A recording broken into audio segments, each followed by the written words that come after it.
ಈ ಕನ್ನಡ ಮಣ್ಣನ್ನು ಮರಿಬೇಡ ಓ ಅಭಿಮಾನಿ, ಓ ಅಭಿಮಾನಿ.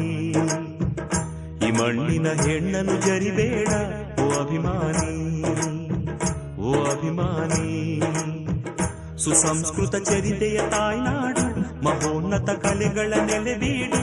ಕೆಡಿಸದಿರು ಈ ಹೆಸರ, ಈ ಹೆಸರ. ಈ ಕನ್ನಡ ಮಣ್ಣನ್ನು ಮರಿಬೇಡ ಓ ಅಭಿಮಾನಿ, ಓ ಅಭಿಮಾನಿ. ಈ ಮಣ್ಣಿನ ಹೆಣ್ಣನ್ನು ಜರಿಬೇಡ ಓ ಅಭಿಮಾನಿ, ಓ ಅಭಿಮಾನಿ.